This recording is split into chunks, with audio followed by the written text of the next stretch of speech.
Let's know about a test which can separate primary, secondary and tertiary amine. हम आज ऐसे test के बारे में बात करेंगे जिससे हम प्राइमरी, सेकेंडरी और टर्शियरी एमाइन को एक दूसरे से सेपरेट कर सकते हैं. So what is that test? The test is known as Hansberg test or Hansberg method. So first of all, the question can be what is Hansberg reagent and ये पहला question है. और question can be how we can separate a mixture of primary, secondary and tertiary amine. So which test we can perform to separate this mixture? What is Hansberg reagent? Or question can be like that, which of the amine is insoluble, which of the amine make insoluble product in alkali with Hansberg reagent. Hansberg's reagent. So there can be so many questions, and question can be like this: which amines react with Hansberg reagent. So कौन से ऐसे amine है जो इसके साथ react हो जाएंगे? So we are having so many questions like what is Hansberg reagent, which amine can be react with it, and how we can separate a mixture of primary, secondary and tertiary amine, and which amine will give insoluble product with the Hansberg reagent. So first of all, what is the Hansberg reagent and what topic we are talking about? So this is the chemical property. This is the chemical property. किसकी chemical property? Chemical property of amine, which is the one of the chapter of class 12th chemistry, and amines can giving various chemical property, and this is the one of the chemical property. And what is the Hansberg reagent? Hansberg reagent जो है, if we are drawing a chemical formula for it, then a benzene ring, along with that we are having a sulfur having 2 oxygen and 1 chlorine is there. So Hansberg reagent को हम लोग क्या नाम देते हैं? That is benzene sulfonyl, benzene, we should make a small s, sulfonyl chloride. So ये Hansberg reagent है, benzene sulfonyl chloride. आजकल बेंजीन सल्फोनाइल क्लोराइड को रिप्लेस कर दिया गया है किससे?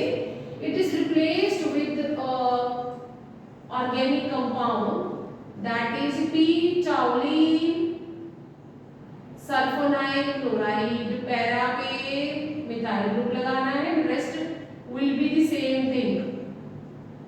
ये रिप्लेस कर दिया गया है एंड इसका नाम क्या है? That is the p toluene sulfonyl chloride. p toluene sulfonyl chloride. Nowadays, and why p toluene replace the benzene sulfonyl chloride वो भी हम देखेंगे. So many questions can come on this topic. This is the test by which we can separate primary amine, secondary amine and tertiary amine from a mixture. तो ये test जो है वो test यहाँ पे कुछ प्राइमरी या सेकेंडरी एमाइन कुछ ऐसा मिक्स करके दे दिया, so we can make a separate by this test. So how we can perform this test? So ये जो हैंसबर्ग रिएजेंट है उसका हमने यहाँ पे आंसर कर लिया है कि that is benzene sulphonyl chloride, और chemically how we can draw it nowadays this is replaced with the p toluene sulphonyl chloride.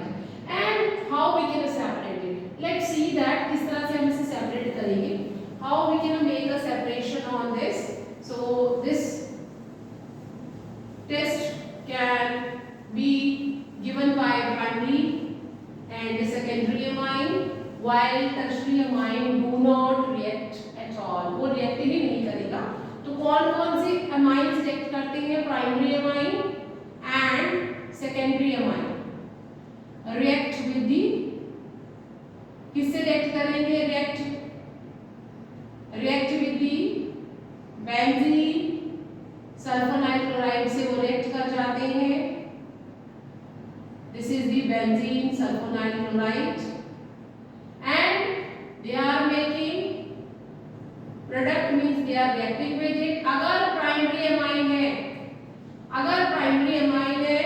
if we are taking primary amine and benzene sulfonyl chloride, तो product क्या होगा? Journal ले रहे हैं, then we can see product क्या होगा? N-alkyl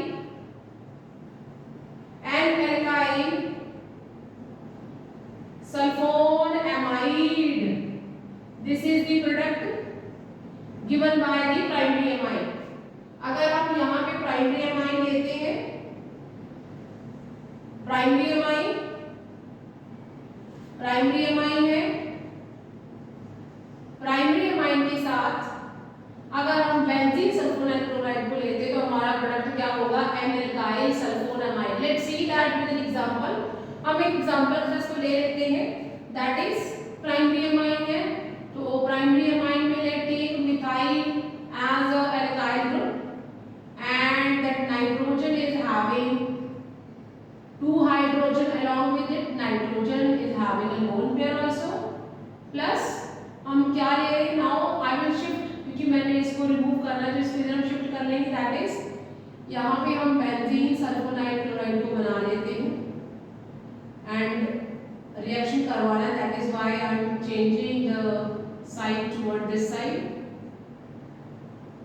Now as we know that यहाँ पे negative and plus this can have a negative, this can have a plus। Now we can remove this one, HCl यहाँ से remove हो जाएगा, this HCl will be out, हम यहाँ पे लिख देंगे minus HCl and what we will have, क्या मिलेगा? what we are having here, that is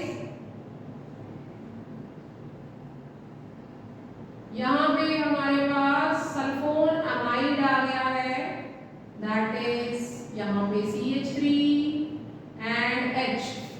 ये प्रोडक्ट जो मिला है, क्योंकि यहाँ मैंने लिखा N-alkyl sulfonamide, यहाँ पे एल्काइल जो है वो स्पेसिफिक हो गया है, दैट इज मिथाइल, तो यहाँ पे हम नाम क्या लिखेंगे इसका? N-methyl, that is N-methyl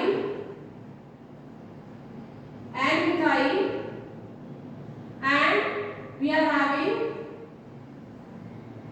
sulfonamide, this is the product we are having, and this product is very acidic in nature because it is having this H which is very acidic in nature, as the difference in electronegativity of hydrogen and nitrogen. This nitrogen is having electronegativity 3 and hydrogen is having the electronegativity 2. Because of the difference in electronegativity, this nitrogen will take the hydrogen towards its जो sharing pair है electron towards itself, and जो hydrogen है it can be come out, बाहर आ जाएगा, that is why this is very acidic in nature। This product is very acidic in nature due to the presence of, क्या present है due to the presence of, क्या presence है यहाँ पे, किसकी presence है, that is हाइड्रोजन। इसके कारण ये जो प्रोडक्ट है ये बहुत ज्यादा एसिडिक है। अब ये प्रोडक्ट जो है, अगर हम इस प्रोडक्ट को किसी भी एल्कीन, स्पेशली हम KOH NaOH के साथ रिएक्ट करवा देंगे तो we are getting a soluble salt because this is acidic in nature and it will get soluble in the alkali or base and we are getting the salt. तो क्या मिलेगा हमें? What we will get here? Now यहाँ से ये hydrogen, this will attain a positive charge and this hydroxide will attain a negative charge and one water molecule will be out. यहाँ से ये water molecule बाहर चला जाएगा and what we will have now, हमारे पास क्या हो जाएगा? We will have the salt. Salt मिल जाएगा।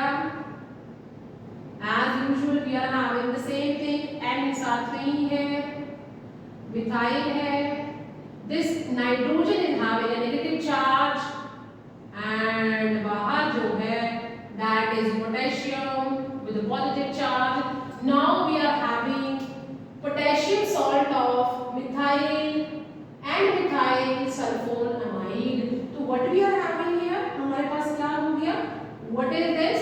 That is potassium salt of, potassium किसका salt है? potassium salt of N-methyl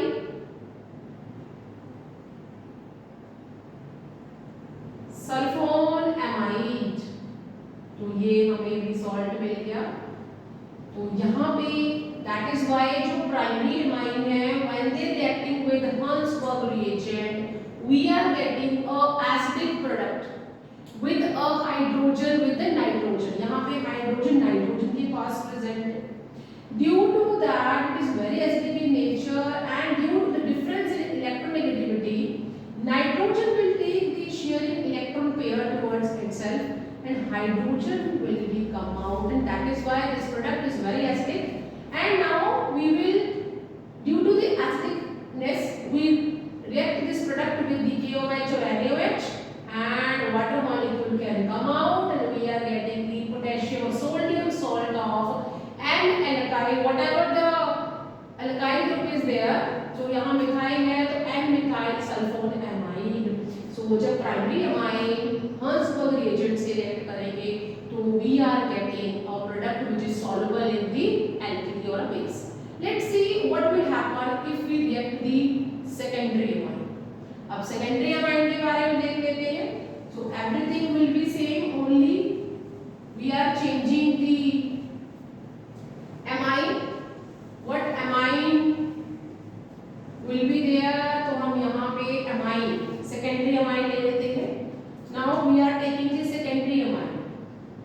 Secondary amine ले लिया, Hansberg reagent वहीं पे है। यहाँ प्रोडक्ट क्या हो जाएगा? What product we are having? NN dialkyl, NN dialkyl sulfonamide. Now this will be the product. Let's see how it is that. तो पहले हम जर्नल लिख लेते हैं, that is R, ये हमारा सेकेंडरी है, दो R group must be there और एक हाइड्रोजन। ये दोनों सेम है या नहीं है तो सिंपली हमने यहाँ पे डिफरेंशिएशन के लिए एपोस्ट्रोफी लगा दी। And we are having the Hertzberg reagent as usual जैसा है चल रहा है। सो ये हमने इस तरह से लिख दिया एंड जो प्रोडक्ट है दैट इज N। अगर अलग अलग अल्काइल ग्रुप लगे हैं तो N अल्फाबेटिकली नाम आ जाएगा, जो पहले आएगा that is N-alkyl and N-alkyl। यहाँ पे मैंने सेम लिखा है तो इसीलिए N-dialkyl sulfonamide। ये कब रहेगा? जब हमारा सेकेंडरी अमाइन रिएक्ट करेगा हाइड्रोजन एजेंट के साथ। तो लेट्स सी दैट, हम यहाँ पे भी एग्जांपल ले लेते हैं। Let take one group as ethyl and one group as a methyl। तो मैंने ये सेकेंडरी अमाइन ले लिया है, नाइट्रोजन के साथ एक हाइड्रोजन भी है। Now this is secondary amine. अलग अलग ग्रुप जैसे मैंने ऊपर शो किया है, सेम भी हो सकते हैं, सेम के लिए भी देख लेते हैं।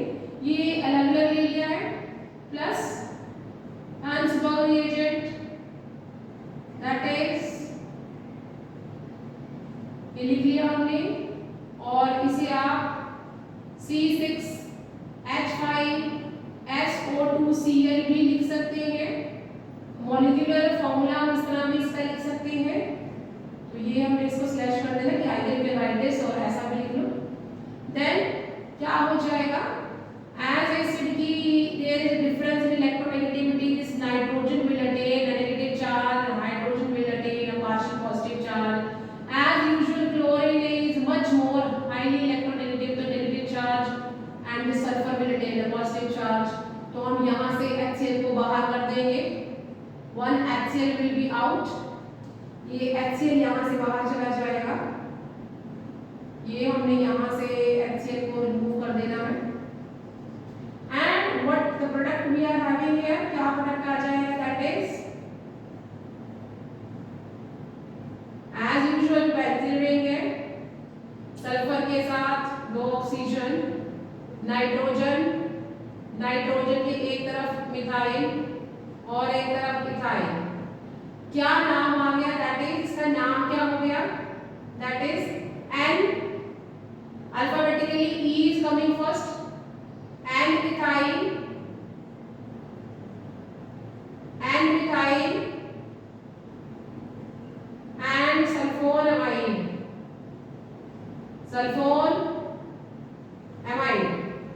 this product is not having any hydrogen, यहाँ पे कोई भी हाइड्रोजन नाइट्रोजन के साथ नहीं लगी हुई है। So this product is insoluble in base or alkali, insoluble in base, ये बेस में soluble नहीं है because of the absence of hydrogen, nitrogen के साथ कोई भी हाइड्रोजन नहीं लगा है। So this is not acidic in nature, तो ये जो प्रोडक्ट बना है ये एसिडिक नहीं है। And this product is not soluble, this is not soluble, तो यहाँ लिखेंगे not soluble in KOH और NaOH, ये उसके साथ soluble नहीं है। तो ये डिफरेंस है कि जो हमारा प्राइमरी एमाइन है उसका जो प्रोडक्ट है that is acidic in nature, soluble in base, secondary amine में we are getting a non acidic product which is not soluble in the base. Now tertiary amine की बात करें, और यहाँ पे हम एक और कर सकते हैं कि we can take a same group, हम सेम ग्रुप भी ले सकते हैं। तो let's see that same group ले लेते हैं, अगर दोनों हम सेम ग्रुप ले लेते तब क्या प्रोडक्ट बनेगा, let's take the same group that is N, methyl ले लेते हैं, 2 methyls are there and Hansberg reagent is there. So what we are having, as usual nitrogen high electronegativity negative charge, यहाँ पे क्लोरीन के पास negative charge, sulphur के पास positive charge, then what we will have, that is क्या product बन जाएगा हमारे पास, बेंजीन रिंग है, बेंजीन रिंग के साथ सल्फर के साथ 2 oxygen, and then we are having nitrogen and 2 same group will be there. तो इसका नाम क्या हो जाएगा, that is NN, दो बार लगा है तो NN dimethyl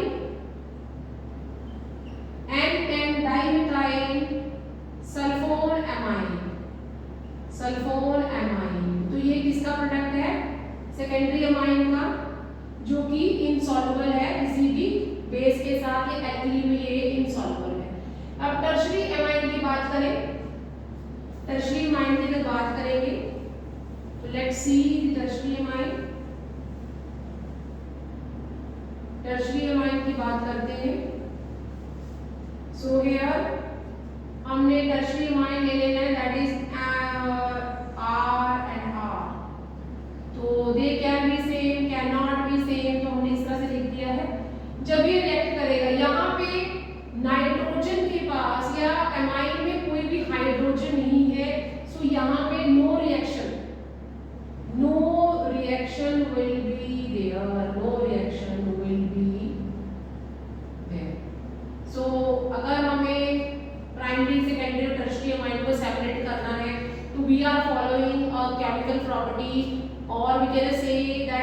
are having a Hansberg reagent or Hansberg reaction in which primary and secondary amines are reacting.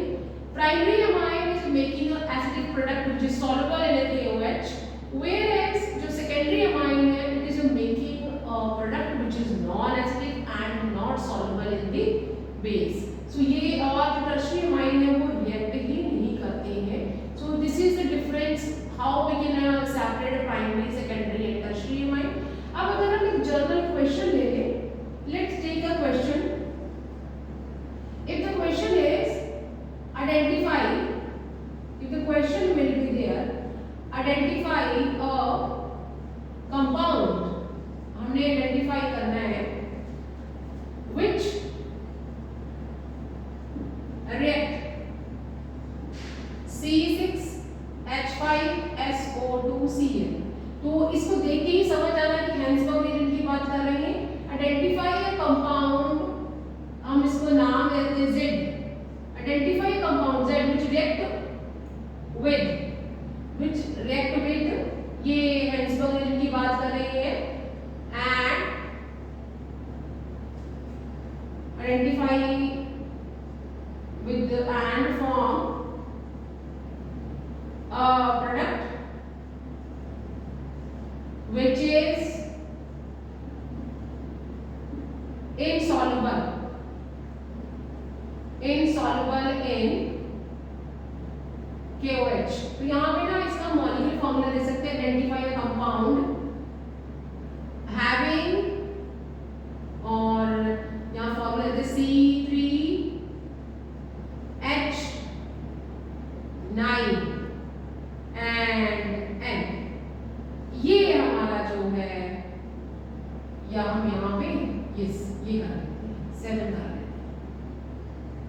Now identify और 9 ही ठीक है. आइडेंटिफाई अ कंपाउंड, ये नाम मैंने इसका मॉलिक्यूलर फॉर्मूला दे दिया है. which react with, इसके साथ रिएक्ट करेगा और form a product which is insoluble in KOH.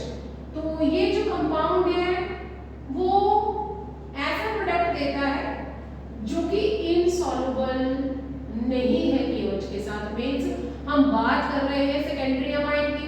Tertiary amine तो रिएक्ट ही नहीं करता और प्राइमरी अमाइन सॉल्युबल देता है. तो means we are talking about a compound which is secondary amine. तो मुझे इस तरह से एक ही हाइड्रोजन लगाना नाइट्रोजन के साथ, दो एल्काइल ग्रुप लगाने हैं. दे कैन बी सेम और कैन नॉट बी, बट यहाँ पे C3 दिया है तो मतलब एक तरफ तो मिथाइल ग्रुप 100% श्योर है और दूसरी तरफ वी आर हैविंग C2H5 में, और हम इसे इस तरह लिख सकते हैं दैट इज C2H5. तो कुल मिला के हाइड्रोजन जो वो 9 हो गए, 3 and 5 8 and 1 9. अब उसको रिएक्ट करवाना है इसके साथ बेंजीन सल्फोनाइल क्लोराइड के साथ एंड दैट इज इस तरह से हम इसका स्ट्रक्चर लिख लेंगे. और आइडेंटिफाई करने के लिए बोला है कि आप आइडेंटिफाई कंपाउंड, आइडेंटिफाई करिए. तो यहाँ पे क्या बन जाएगा which is insoluble है KOH के साथ. what we are having क्या बन जाएगा, एक जो हाइड्रोजन है वो इसके साथ बाहर हो जाएगा and what we are having that is what the product we are having and एक तरफ मिथाइल और एक तरफ ethyl. so this product we are having नाम क्या हो जाएगा इसका N इथाइल, क्योंकि alphabetically E is coming first, N methyl